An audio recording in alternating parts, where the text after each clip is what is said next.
अज़ीज़ान मोहतरम, मैं कह ये रहा था कि अंबिया कराम को जो मोअज़िज़ात दिए गए उस दौर में जैसी ताकत रही, उससे बेहतर अल्लाह ने अपने नबियों को मोअज़िज़ा देकर भेजा गया। अगर आप हज़रत सैयदना ईसा अलैहिस्सलाम की ज़िंदगी का मुताला करेंगे तो हज़रत ईसा के दौर में तिब्ब यूनानी जो था बड़ा शवाब पर था। यूनानियों ने हर मर्ज़ की दवा तलाश कर ली थी।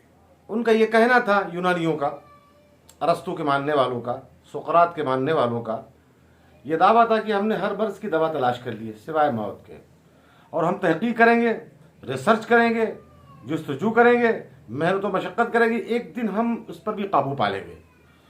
तिब्ब यूनानी इतना शवाब पर थी आज के दौर में भी, बल्कि इसको यूँ कह लीजिए आज के दौर की मेडिकल साइंस इतना शबाब पर भी आज भी अतिब्बा, आज भी डॉक्टर बाज वो उनके वसूल हैं यूनानियों के, जिस पे आज भी रिसर्च करते हैं, तहकीक करते हैं यहाँ के अतिब्बा, यहाँ के डॉक्टर। यूनानियों को ये गुमान था कि हम मेहनत करेंगे, रिसर्च करेंगे, तहकीक करेंगे, एक दिन वो आएगा कि हम इसको भी मौत की दवा भी तलाश कर लेंगे। वो जालिम मौत को एक बीमारी समझ रहे थे, मौत को एक मर्ज समझ रहे थे, और उनका कहना था कि जिस दिन हम इस पर कब्जा कर लेंगे, जिस दिन इसकी हम दवा तलाश कर लेंगे, फिर हमें मरना नहीं है, हमेशा हमेशा के लिए हमें जिंदा रहना है। वो खुदा के वजूद के तो पहले ही मुनकिर हो गए थे। वो न फिर कब्र है, न हश्र है, न सवाल है, न जवाब है। जब कब्र में जाना ही नहीं है तो सवाल और जवाब का सवाल ही कहाँ पैदा होता है। ना कोई सवाल होना है, ना कोई जवाब देना है हमको। हमें कब्र में जाना ही नहीं है, हमें खुदा के वजूद के तो मुनकिर ही थे, लिहाजा हमें मरना ही नहीं है। हमेशा हमेश के लिए हमें इसी दुनिया के अंदर रहना है। हमें इस दुनिया के अंदर रहेंगे और पूरी दुनिया को हम ये नुस्खा तला दे देंगे कि दुनिया का कोई इंसान मरेगा ही नहीं। जब मौत की दवा मिल जाएगी तो हम मरेंगे नहीं हमेशा हमेशा के लिए। ये उनका गुमान था और उन्होंने रिसर्च किया, तहकीक की, रिसर्च करते रहे, तहकीक करते रहे, दवा तलाश करते रहे। मगर मैं कहता हूं तो मौत की दवा तलाश करते करते खुद तुम्हें मौत आ जाएगी, मगर मौत की दवा तुम तलाश नहीं कर सकते। और यही हाल हुआ कि जो दवा तलाश कर रहे थे, मौत की दवा तलाश कर रहे थे, वो मर गए, फना हो गए, खत्म हो गए, दवा तलाश न कर सके। मगर एक दिन वो आता है कि जब अल्लाह ने हजरत ईसा अलैहिस्सलाम को भेजा, हजरत ईसा दुनिया के अंदर तशरीफ लाए, तो अल्लाह ने मौता का मुअजिज़ा हजरत ईसा को अता फरमाया, ताकि इनकी ताकत, यूनानी जो ये कह रहे हैं, ये दावा कर रहे हैं कि हम मौत की दवा तलाश कर लेंगे, हमें मरना नहीं है, और वो जिंदगी न दे सके, लिहाजा एक मुर्दे को लाया जाता है, हजरत ईसा के कदमों में रखा जाता है। हजरत ईसा से कहा जाता है, हजरत ईसा अलैहिस्सलाम मुर्दे को ठोकर मारते हैं, मुर्दा जिंदा हो जाता है। और आपने कह दिया है यूनानियों, अरस्तु के मानने वालों, सुकरात के मानने वालों, तुम मर सकते हो मगर मुर्दे को जिंदा नहीं कर सकते हो, तुम किसी को जिंदगी नहीं दे सकते हो। तुम जिंदगी अगर तुम्हें लेना है, हयात लेना है, रोशनी लेना है, तो नबी के कदमों में आना पड़ेगा। और जो नबी के कदमों में आएगा वो जिंदा होता चला जाएगा, उसे हयात मिलती जाएगी, उसे रोशनी मिलती जाएगी, उसे जिंदगी मिलती जाएगी, उसे कामयाबी मिलती जाएगी, वो कामयाब होता जाएगा, वो कामराह होता जाएगा, वो सरखुरू होता जाएगा, वो सरबलंद होता जाएगा। और नबी के कदमों से दूर जाओगे तो तारीकी तारीकी होगी, जुल्मत ही जुल्मत होगी, वहशत ही वहशत होगी, तारीकी तारीकी होगी, अंधेरा ही अंधेरा होगा, मौत ही मौत होगी। और नबी के कदमों में आओगे तो उजाला ही उजाला होगा, रोशनी ही रोशनी होगी, हयात ही हयात होगी, कामयाबी ही कामयाबी होगी, कामरानी ही कामरानी होगी। अज़ीज़ान मोहतरम, बात अकीदे की मैं बताता चलूँ आपको। हम अहले सुन्नत वल जमात का अकीदा है, ये ईमान है कि मुअस्सिर हकीकी परवरदिगार आलम है। हमने किसी वली को मुअस्सिर हकीकी नहीं माना है, किसी नबी को मुअस्सिर हकीकी नहीं माना है। अगर कोई नबी ज़िंदगी दे दे तो उसको शिर्क कहते हैं आज के दौर में लोग। मैं कहता हूँ खुदारा ये शिर्क ना बोला करो, तुम खुद ये जुमला बोलकर मुशरिक हो रहे हो, और हम कहते हैं तो हमको मुशरिक कहते हो, हमको बिदअती कहते हो, हमें मुशरिक कहा जाता है। हम अगर इस बात का अकीदा रखते हैं कि नबियों ने ज़िंदगी दी है तो हमें मुशरिक कहा जाता है। खुदारा ये जुमला मत बोला करो, हमारा तो ये, तुमने तो सोचा भी है ये, हमारा तो ये गुमान भी नहीं है। हमारा ईमान अकीदा ये है कि मुअस्सिर हकीकी परवरदिगार आलम है। उसके अलावा अगर ये अकीदा हो तो फिर शिरक होगा। मगर हमारा ईमान अकीदा ये है कि मुअस्सिर हकीकी जो है परवरदिगार आलम है। हाँ, हैसियतें बदलती हैं। मिसाल के तौर पर मैं अगर कुछ लोगों के जहन व फिक्र में शुकूक व शुबहात हैं तो मैं उन शुकूक व शुबहात को ख़त्म कर दूँ एक मिसाल के ज़रिए से कि हज़रत ईसा अलैहिस्सलाम, फ़र्ज़ कीजिए आप हज़रत ईसा अलैहिस्सलाम का ज़माना है और एक औरत है, उसका एक ही बच्चा है, उसका एक ही नूर नज़र, एक ही लख्त जिगर, एक ही बुढ़ापे की लाठी है, एक ही सहारा, आसाए पीरी एक ही है उसका, और वो जवानी के आलम में दुनिया से रुखसत हो जाए, इंतकाल कर जाए, मौत हो जाए उसको, तो ज़ईफ़ा परेशान हो, औरत परेशान होकर हज़रत ईसा अलैहिस्सलाम के कदमों में आ जाए, हज़रत ईसा से कहे आप मसीहा हैं, अल्लाह ने आपको मसीहा बनाकर भेजा है, और फ़उहील मौता बिइज़्निल्लाह को आप अपनी जगह अपनी जानिब उसका इंतसाब अपनी जानिब आप करते हैं। लिहाजा मेरा कोई नहीं है, मेरा एक ही बच्चा था, मेरा आसाई पीरी एक ही थी, एक ही नूर नज़र था, एक ही लख्ते जिगर था, मेरा एक ही बेटा था, दुनिया से इंतकाल कर गया। अल्लाह के नबी आप इसे ज़िंदा कर दीजिए। हज़रत ईसा अलैहिस्सलाम ने उस मुर्दे को जो ख़त्म हो चुका था, जो मर गया था, ख़त्म हो गया था, फना हो गया था, हज़रत ईसा अलैहिस्सलाम ने उस मुर्दे को अगर ज़िंदा कर दिया तो आप क्या कहेंगे? हज़रत ईसा अलैहिस्सलाम का ये मुअजिज़ा है। क्या कहेंगे इसे आप? मुअजिज़ा है। और अगर फ़र्ज़ कीजिए वही औरत, बच्चा उसका इंतकाल कर जाए और अल्लाह की बारगाह में दुआ करे, परवरदिगार आलम रोए, गिड़गिड़ाए, गिरिया बाजारी करे, रब की बारगाह में आहो बका करे, सजदा रेज हो और रब से कहे परवरदिगार आलम मैं तने तनहा हूँ, मेरे बुढ़ापे का यही आखिरी सहारा है, आसाए पीरी यही है, ऐ अल्लाह मेरे बच्चे को ज़िंदा कर दे, और वो बच्चा ज़िंदा हो जाए तो आप क्या कहेंगे? ये अल्लाह की कुदरत है। क्या कहेंगे आप? ये अल्लाह की कुदरत है। अभी वो ज़िंदा हुआ, अल्लाह उस ज़ईफ़ा ने रब की बारगाह में दुआ की, बच्चा ज़िंदा हो गया, तो आपने कहा रब की कुदरत है। और वही औरत अगर हज़रत ईसा अलैहिस्सलाम की बारगाह में आई, हज़रत ईसा ने दुआ फरमाई, बच्चा ज़िंदा हो गया, तो आपने कहा मुअजिज़ा है। और फ़र्ज़ कीजिए यही औरत अगर गौस पाक का ज़माना है, शाह बगदाद बड़े पीर दस्तगीर का ज़माना है, औरत बारगाह गौसियत में पहुँच जाए, हुजूर आप गौसुल सकलैन हैं, आप तो मुर्दों को ज़िंदा करते हैं, आपकी बारगाह में एक भीख लेने के लिए आई हूँ, सरकार मेरा बच्चा ख़त्म हो गया, मेरे बच्चे का इंतकाल हो गया, हुजूर दुआ फरमा दे बच्चा ज़िंदा हो जाए। गौसुल सकलैन शाह बगदाद बड़े पीर दस्तगीर ने दुआ फरमाई रब की बारगाह में, बच्चा ज़िंदा हो गया, तो आप क्या कहेंगे? कि गौसे आज़म की करामत है। पहले आपने कहा अल्लाह की कुदरत है, फिर आपने कहा हज़रत ईसा का मुअजिज़ा है, उसके बाद में आपने कहा गौसे सकलैन शाह बगदाद बड़े पीर दस्तगीर की करामत है। हैसियतें बदलती गई, जुमला बदलता गया, बात बदलती गई। एक जगह आपने कुदरत कहा, एक जगह आपने मुअजिज़ा कहा, एक जगह आपने करामत कहा, तो पता चला मुअस्सिर हकीकी परवरदिगार आलम ही है, मुअस्सिर तासीर पैदा करने वाला रब तबारक व तआला ही है। मगर जब नबी की जानिब मंसूब किया गया तो मुअजिज़ा कहा गया, वली की जानिब मंसूब किया गया तो करामत कही गई, और अल्लाह की जानिब मंसूब किया गया तो अल्लाह की कुदरत है। और मुअस्सिर हकीकी परवरदिगार आलम है। ये हमारा ईमान अकीदा है। हमने किसी वली को, किसी नबी को मुअस्सिर हकीकी नहीं माना। हाँ, अल्लाह ने जो असल टॉपिक है, अब उस पर आ जाइए। जो मुझे असल गुफ्तगू करनी है, मेरी तकरीर का जो असल मकसद है वो ये है कि अल्लाह ने अंबिया को जुल्म के खात्मे के लिए पैदा किया गया। जब जब जुल्म बढ़ा अल्लाह ने नबी को भेजा। जुल्म किसे कहते हैं?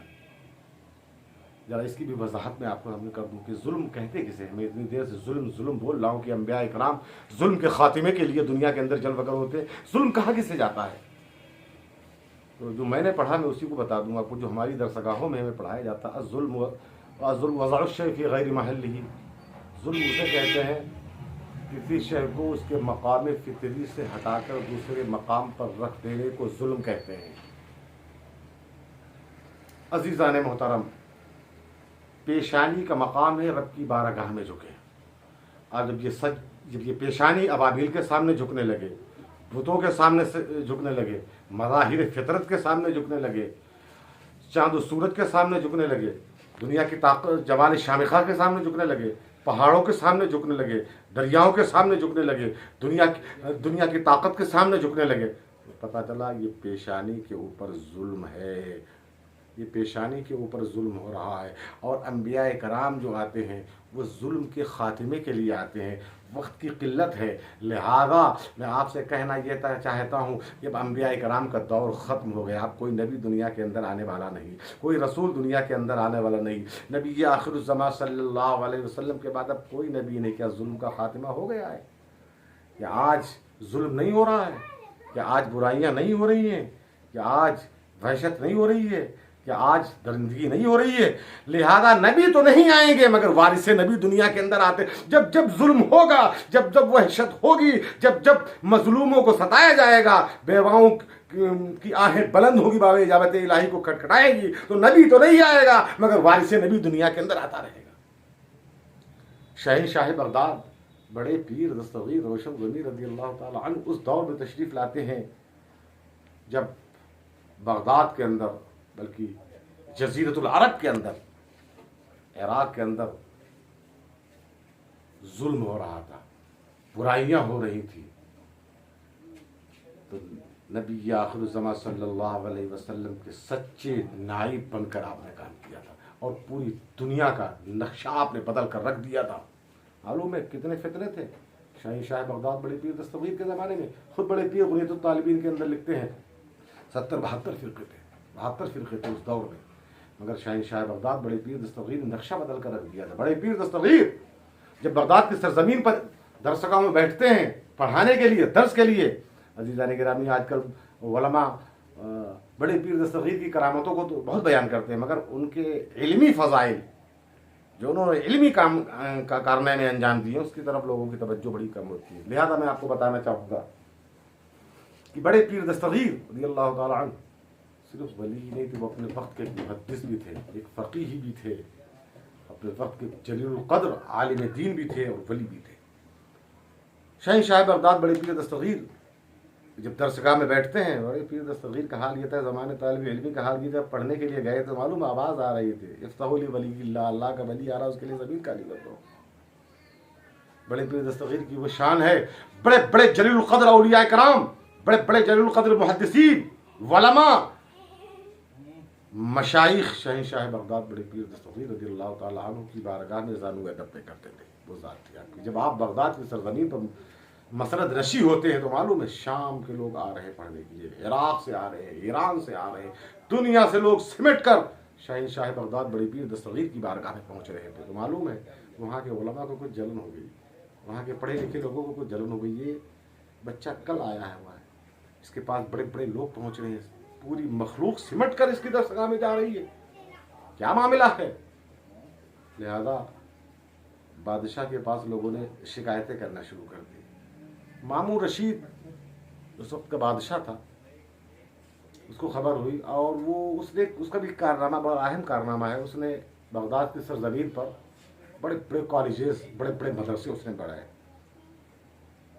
यहाँ तक कि उसने यूनान में जो फ़लसफ़ा था, यूनानियों को जो फ़लसफ़ा था, शाम में जो था, वहाँ की किताबें, वहाँ के बादशाहों से उसने राब्ता कायम किया और राब्ता कायम करने के बाद वहाँ की किताबें उसने मंगवाना चाहिए। तो बादशाह ने कहा कि हम अपने पादरियों से पहले मालूम कर लें वो क्या कहते हैं इसके बारे में। जब बादशाहों ने मालूम किया, उनके पादरियों ने जवाब दिया, इन किताबों को जल्द से यहाँ मुंतकिल करो, ये जिस शहर में जाएंगी, जिस खत्ते में जाएंगी, जिस मुल्क में जाएंगी, वहाँ के लोगों के ईमान और अक़ीदे को बर्बाद कर देगी, मुतज़लज़ल कर देगी।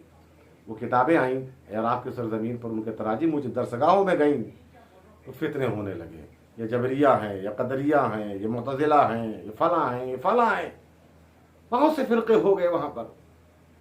अज़ीज़ान मोहतरम, यहाँ तक बड़े पीर दस्तगीर रज़ियल्लाहु ताला अन्हु की शान ये थी कि उन तमाम फितनों का ख़ातिमा तने तनहा हज़रत शहंशाह बगदाद बड़े पीर दस्तगीर रज़ियल्लाहु ताला अन्हु ने फरमाया। मालूम है जब लोगों को जलन होने लगी तो बादशाह के पास जाकर कहा कि हुज़ूर ये क्या मामला है, जो ऐसा लग रहा कि मखलूक सारी सिमट कर बड़े पीर की अब्दुल कादिर की दरसगाह में जा रही है। एक दिन ऐसा आएगा कि हुकूमत न छिन जाए कहीं, कि हुकूमत आपसे न चली जाए, सारे लोग बड़े अब्दुल कादिर के पास पहुंच जाएंगे तो हुकूमत जाने का ख़तरा है। लिहाजा इनको ख़रीदा जाए। हर दौर में लोग जब शोहरत होती है तो लोग बड़े लोगों को ख़रीदना चाहते हैं, जैसा कि आज के दौर में भी हो रहा है। लोग पहले तो मालो ज़र फेंकते हैं, लोगों को ख़रीदते हैं, उनकी शोहरत कराते हैं, फिर उनसे काम लेते हैं। और वो लोग भी ऐसे चाह रहे थे, बादशाह भी यही चाह रहा था। बड़े पीर दस्तगीर की बारगाह में पहुँचता है, सरकार ये अपनी जायज़ कमाई कुछ लेकर आए, उसे कबूल फरमा लें। कुछ अशरफियाँ हैं, कुछ माल है, कुछ जवाहरात हैं, इसको कबूल फरमा लें। शहंशाह बगदाद बड़े पीर दस्तगीर ने मना फरमा, हुजूर मेरी जायज़ कमाई है। अजीज़ान मोहतरम, जब उसने कहा मेरी जायज़ कमाई है, बड़े पीर दस्तगीर ने वो पोटली ली और हाथ से दबाया तो खून बहने लगा। फरमाया जायज़ कमाई है, गरीबों का खून लेकर आया है तू। बादशाह झुक गया, कदमों में गिर गया। खरीदने की कोशिश की थी, खरीदने के लिए आया था, मगर खुद बिक गया। और जो नबी के जो बाजार मदीना में बिकता है वो कहीं बिकता नहीं है। अरे जो दुनिया की बाजार में बिकता है वो तो जगह जगह, गली गली, कूचे कूचे उसे लोग खरीदते हैं और बिकता है। मगर जो बाजार मदीना में बिक जाता है वो कहीं, फिर उसका वो अनमोल हो जाता है, उसकी कोई कीमत नहीं होती है। तो बड़े पीर दस्तगीर बाजार मदीना में बिक चुके थे, अब उन्हें कोई खरीद नहीं सकता था। तो ये अल्लाह वालों का काम था कि उस दौर के अंदर बड़े पीर दस्तगीर रज़ी अल्लाह ताला अन्हु ने जुल्म का खातिमा किया और अपने नाना जान, अपने जद्द करीम मुस्तफ़ा जान रहमत सल्लल्लाहु अलैहि वसल्लम की शरीयत और दीन की इहया फरमाई, दीन को जिंदा फरमाया। अजीज़ान मोहतरम, यही हिंदुस्तान के सरजमीन पर जब यहाँ पर जुल्म का खातिमा हो रहा था तो बड़े पीर दस्तगीर को नहीं बल्कि शहंशाह बगदाद को भेजा गया, तने तनहा भेजा गया। वहाँ अंबिया कराम को तने तनहा भेजा रहा, जालिमों के मुकाबले में, हुकूमतों के मुकाबले में अंबिया को भी तनहा भेजा गया था और वारिसे अंबिया को भी तनहा भेजा गया है। हिंदुस्तान के सरजमीन पर ख्वाजा अजमेर को तनहा भेजा गया, क्या कहेंगे आप। बगदाद की सरजमीन पर बड़े पीर दस्तगीर को तनहा भेजा गया है, दिल्ली की सरजमीन पर कुतुबुद्दीन को तनहा भेजा गया है, पंजाब की सरजमीन पर फरीदुद्दीन को तनहा भेजा गया है, यूपी की सरजमीन पर मखदूम अशरफ जहांगीर समनानी को तनहा भेजा गया, गुलबर्गा की सरजमीन पर गेसू दराज बंदर नवाज को तनहा भेजा गया। क्या कहेंगे आप। गरीब नवाज जब इस हिंदुस्तान के सरजमीन पर आते हैं, दरसगाह कायम किए हुए हैं, रूहानी दरसगाह। और उस दरसगाह से जो तालिब इल्म निकलता है वो एक खित्ते ही तक महदूद नहीं रहता है, पूरे मुल्क के निज़ाम को बदल देता है। मालूम है आपको, बारगाहे गरीब नवाज से एक तालिब इल्म फैज़ लेकर निकलता है, जिसे कुतुबुद्दीन कहते हैं।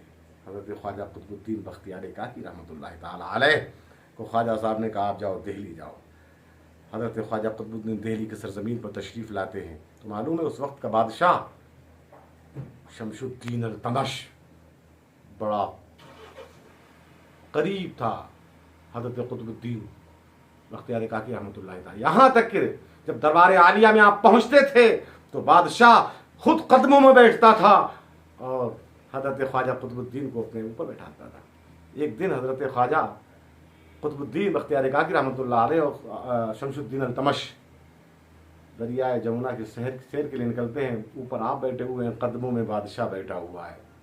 उस दौर में लोगों ने भी साजिश की थी, ये चंद दिन से आए हैं, ये मौलवी साहब, ये पीर साहब, ये फ़कीर साहब, इतनी शोहरत कि बादशाह कदमों में है और बादशाह के सर के ऊपर बैठे हुए हैं और हम इतने पुराने, हमारी कोई इज्जत नहीं, हमारा कोई वक़ार नहीं, लिहाजा इनकी इज्जत को ख़त्म किया जाए, इनकी अजमत को ख़त्म किया जाए, इनको पर ऐसी तोहमत लगाई जाए कि बादशाह इनको अपने दरबार से भगा दे। अज़ीज़ान मोहतरम, हज़रत ख्वाजा कुतुबुद्दीन बख्तियार काकी रहमतुल्लाह ताला ऊपर बैठे हुए, कदमों में बादशाह बैठा हुआ, सवारी चल रही है। रास्ते में पहुँचते एक हामिला औरत रास्ते में खड़ी हो जाती है, फरियाद करती है। शमशुद्दीन अल्तमश बोलते हैं क्या बात है। कहते हुजूर मैं हामिला हूँ, मेरे पेट में जो हमल है ये नाजायज़ है। किसका है। अगर इस जगह पर अगर मेरा बेटा भी होगा तो उसको भी हद शरअ नाफिज की जाएगी, उसको भी पकड़ा जाएगा, उसको भी गिरफ्तार किया जाएगा और शरई सज़ा दी जाएगी उसे। कहा हुजूर अगर बेटा होता तो बात अलग थी, ये बेटे का कारनामा नहीं है। आप जिनके कदमों में बैठे हुए हैं, कुतुबुद्दीन बख्तियार काकी ने मेरे साथ माज़अल्लाह ऐसा किया है। अब बादशाह आंखें बंद हो जाती हैं, दिमाग घूम जाता है, बड़ा हैरान और परेशान होता है, हुजूर ये क्या कह रही है। हज़रत ख्वाजा कुतुबुद्दीन बख्तियार काकी बेहोश हो जाते हैं। फिर पूछती है हुजूर ये क्या कह रही है। ख्वाजा कुतुबुद्दीन फिर कुछ नहीं बोलते हैं। फिर कहता है शमशुद्दीन अल्तमश, फिर कहते हैं हुजूर ये क्या कह रही है? इतने में आवाज निकलती है हजरत ख्वाजा कुतुबुद्दीन बख्तियार काकी, ऐ मेरे पीरो मुर्शिद शहनशाह अजमेर अताए रसूल ख्वाजा मुईनुद्दीन चिश्ती, आप अजमेर की सरजमीन पर बैठे हुए हैं और आपके गुलाम आपके खादिम कुतुबुद्दीन बख्तियार काकी की इज्जत व आबरू पर हमला हो रहा है। दिल्ली में कुतुबुद्दीन बख्तियार काकी की आबरू को लूटा जा रहा है। माहौल देख रहे हैं, लोग देख रहे, बुजुर्ग नमूदार होते हैं और हाँ मिला के पेट में डंडा लगाते हैं, छड़ी लगाते हैं, आवाज आती है मैं अपने बाप की जायज औलाद हूं। ये तोहमत जो लगाई जा रही है वो गलत है। अजीजान मोहतरम, ये अल्लाह वालों की शान होती है कि जिस शहर में पहुंचते हैं, जिस मुल्क में पहुंचते हैं, जिस जमीन पर पहुंचते हैं, वो जमीन उन जमीनों का नक्शा बदल देते हैं वो लोग, हुकूमतों का नक्शा बदल देते हैं वो लोग, एक निज़ाम कायम करते हैं। वो क्या है? वो निज़ाम मुस्तफ़ा है।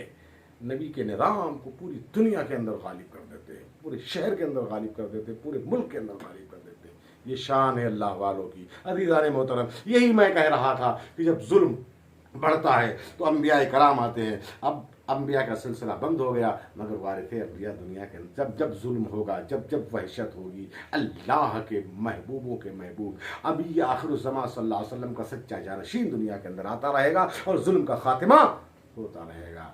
और एक मिसाल ये भी देना थी, दुनिया को ये भी बताना था कि जो मोमिन होता है, जो अल्लाह से डरता है, जिसे अल्लाह तनहा बेचता है, वो दुनिया की ताकतों से नहीं डरता है। मोमिन जो होता है वो दुनिया की ताकतों से नहीं डरता है, वो तो अल्लाह से डरता है। और दुनिया की जितनी ताकतें हैं वो तो अल्लाह की बनाई हुई है, लिहाजा ये ताकतें हमारा कुछ नहीं बिगाड़ सकेंगी। अगर हम सच्चे हैं, दीन मुस्तफ़ा पर कायम व दायम हैं, तो दुनिया की तमाम ताकतें हमारे कदमों में झुकेंगी इंशाअल्लाह तबारक व तआला। अल्लाह ताला हम और आपको दीन मुस्तफ़ा सल्लल्लाहु अलैहि वसल्लम पर सही मानों में चलने की तौफीक अता फरमाए, बुजुर्गान दीन के मिशन पर अमल करने की तौफीक अता फरमाए। वमा अलैना इल्लल बलाग। अस्सलामु अलैकुम।